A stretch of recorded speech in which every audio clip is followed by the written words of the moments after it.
Sutton's soil is steeped in stories. For thousands of years, it has been home to kings and warriors, farmers and invaders, monks and merchants. But sometimes, the most incredible tales are not written in books or sung in songs. They are buried, waiting for someone to uncover them. In this video, we're diving deep into 10 of the most extraordinary artifacts ever unearthed in Britain. Each of these items tells a story of a world long gone, of lost civilizations, forgotten battles, and cultures that shape the world as we know it. So grab a cup of tea, sit back, and prepare to journey through time. Number 1. The Sutton Who Helmet. In the summer of 1939, as war loomed across Europe, another battle, a much older one, was about to be revealed beneath the soil of Suffolk. A ship burial, tucked into a large mound, would rewrite the early history of England. Inside was an elaborate warrior's grave, and at its centre, the now famous Sutton Who Helmet. This iron and bronze helmet, elaborately inlaid with tin and garnet, is more than just a piece of armour. It's a symbol of power, mythology, and artistry. The faceguard resembles a dragon or bird of prey, and intricate interlaced designs depict scenes of combat and animal motifs. Believed to have belonged to King Radwald of East Anglia, the Sutton Hoo burial showed that 7th century Britain was anything but barbaric. The craftsmanship rivals that of contemporaneous works from Scandinavia or Byzantium. It suggests a network of trade and cultural exchange, and the grave itself, containing weapons, feasting equipment, and treasure, shows the burial customs of a people who revered honour, leadership, and the afterlife. Number 2. The Staffordshire Horde. Fast forward to 2009.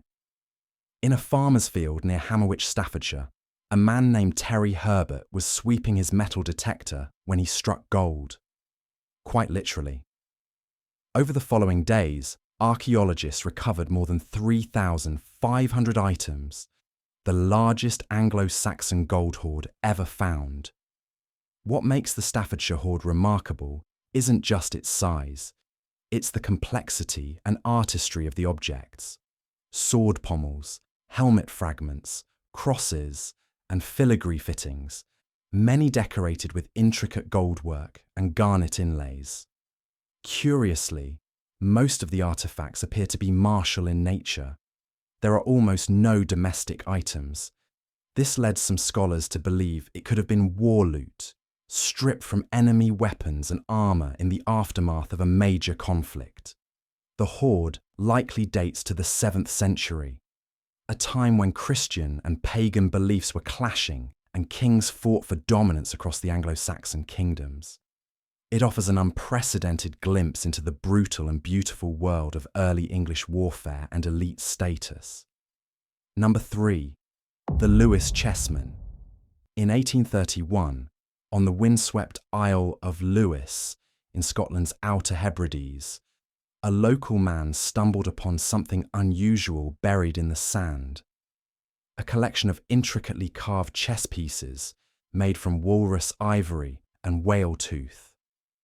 What he found would become one of the most iconic sets of chess pieces in the world, the Lewis Chessman. They date from the late 12th century, likely crafted in Trondheim, Norway. At this time, the Hebrides were under Norse rule. These figures, with their bulging eyes, frowning faces, and comically grim expressions, depict medieval life and values in miniature.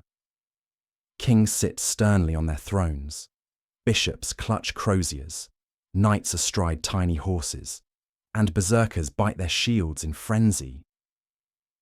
Beyond their artistry, the chessmen reflect the cultural entanglement of the British Isles with Scandinavia, especially in the Viking Age's waning years.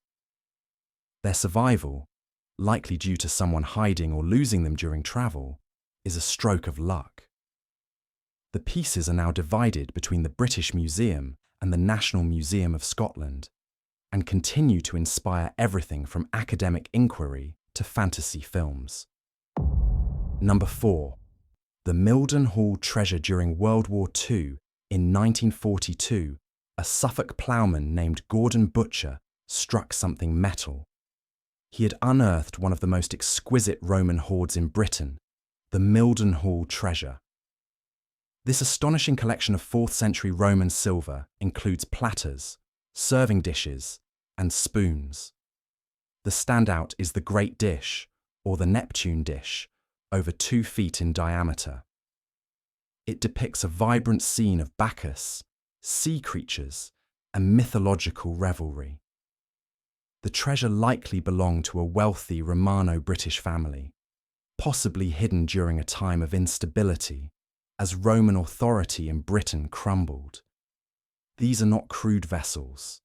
They are luxurious, classical in style, and speak to a continued Roman identity even as imperial power faded. Their preservation allows us to see not just the grandeur of Roman artistry, but also the persistence of elite culture at the empire's fringe. Number 5. The Ringlamir Cup.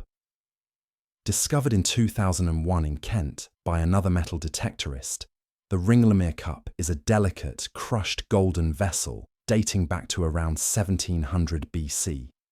Only a handful of such gold cups have ever been found in Europe. Though damaged by agricultural equipment, its corrugated design remains visible.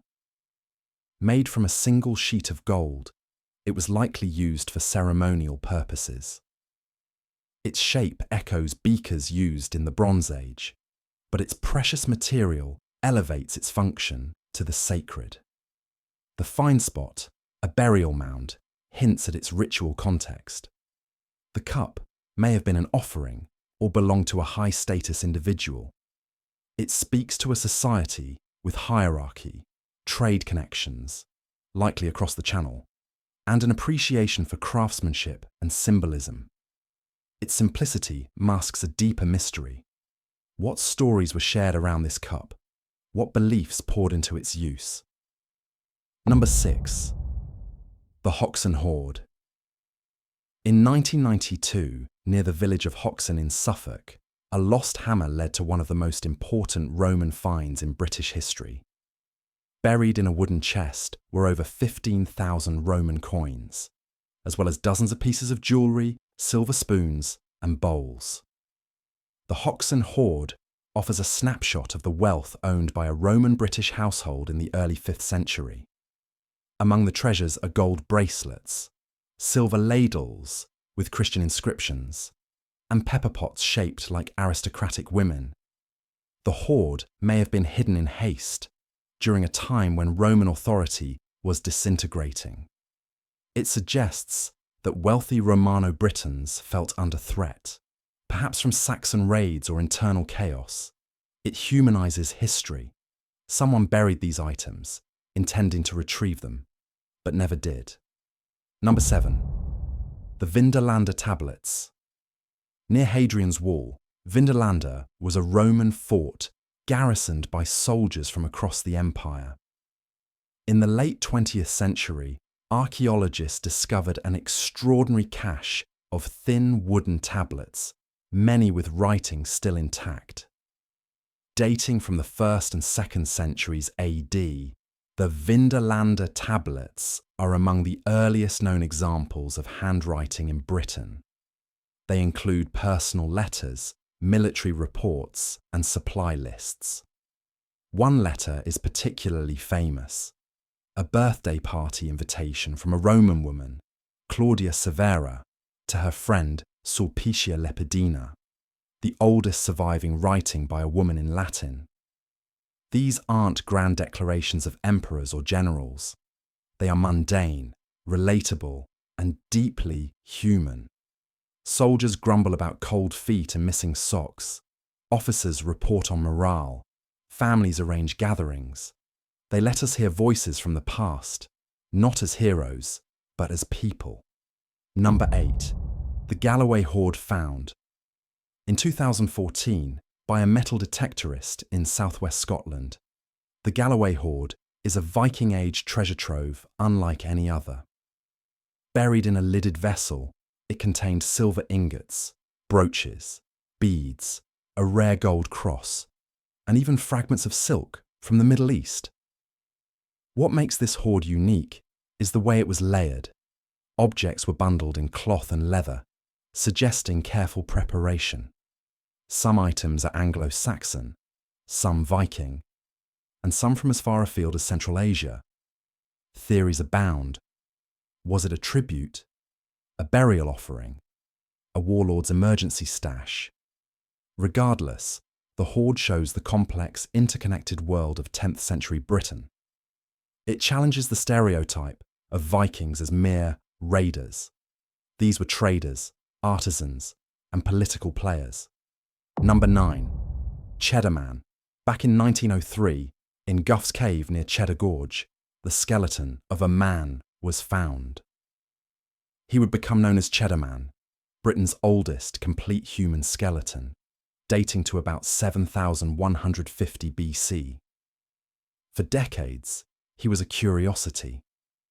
But in 2018, new DNA analysis turned him into a symbol of prehistoric Britain. He had dark skin, blue eyes, and curly hair. This challenged outdated assumptions about the appearance of ancient Britons. Cheddin lived in a Mesolithic world, hunting and gathering in the forests and rivers of post-glacial Britain. He reminds us that the story of Britain begins long before Stonehenge, Rome, or the Saxons. And in a curious twist, DNA links were found between Cheddin and a local schoolteacher, a distant descendant living just miles from the cave. To close, each of these artifacts is more than just an object. They're time machines. From glittering treasure to scribbled notes, from sacred gold to weathered bone, they reveal the complexity of Britain's past. If you enjoyed this journey through Britain's hidden treasures, don't forget to like, subscribe, and hit that notification bell for more stories from the past. We aim to bring you more videos about the artifacts of Albion. Thanks for watching, and until next time, have a nice day.